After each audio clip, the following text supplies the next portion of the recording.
നമസ്കാരം. ജനസേവ 2.0 യൂട്യൂബ് ചാനലിലേക്ക് ഏവർക്കും സ്വാഗതം. ആദ്യമായിട്ടാണ് നിങ്ങൾ ഈ ചാനൽ കാണുന്നതെങ്കിൽ സബ്സ്ക്രൈബ് ചെയ്യാനും ലൈക്ക് ചെയ്യാനും താഴെ കാണുന്ന ബെൽ ബട്ടൺ അമർത്താനും ശ്രദ്ധിക്കുമല്ലോ. ആശ്രിത നിയമം സുപ്രീം കോടതി വിധി. കാണാതായ ജീവനക്കാരൻ മരണം സ്ഥിരീകരിക്കുന്നതിന് മുമ്പ് വിരമിച്ചാൽ അർഹതയില്ല. സർക്കാർ ഉദ്യോഗസ്ഥനെ കാണാതായ കേസിൽ ആശ്രിതർക്ക് നിയമനം നൽകുന്നതിനുള്ള വ്യവസ്ഥയിൽ സുപ്രീം കോടതി കൂടുതൽ വ്യക്തത വരുത്തി. 1872 ഇന്ത്യൻ തെളിവ് നിയമപ്രകാരം കാണാതായി 7 വർഷത്തിനകം ശേഷമേ മരിച്ചുവെന്ന നിഗമനത്തിൽ എത്താൻ കഴിയൂ എന്നും ഇതിനു മുൻപ് വിരമിച്ചാൽ ആശ്രിത നിയമനത്തിന് അർഹതയില്ലെന്നും ജസ്റ്റിസുമാരായ പങ്കജ് മിത്തൻ, പ്രസന്ന ബി വരാലെ എന്നിവരുടെ ബെഞ്ച് വ്യക്തമാക്കി.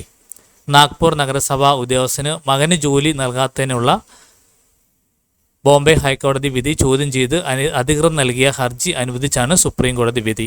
2012 സെപ്റ്റംബർ 1 ഗുലാബ് മഹാഗു ഭവാൻകുലെ എന്ന ജീവനക്കാരനെ കാണാതായത്. 2015 ജനുവരി 31 ജോലിയിൽ നിന്നും വിരമിച്ചതായി കണക്കാക്കി കുടുംബം ആനുകൂല്യങ്ങൾ നേടി, പെൻഷനും ലഭിച്ചു തുടങ്ങി.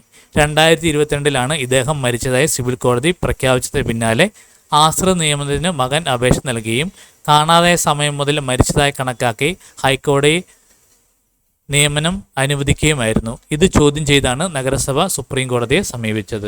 ഈ കാര്യങ്ങൾ എല്ലാവരിലേക്കും ഷെയർ ചെയ്യുക. ഇത് എല്ലാവർക്കും ഉപകാരപ്പെടട്ടെ.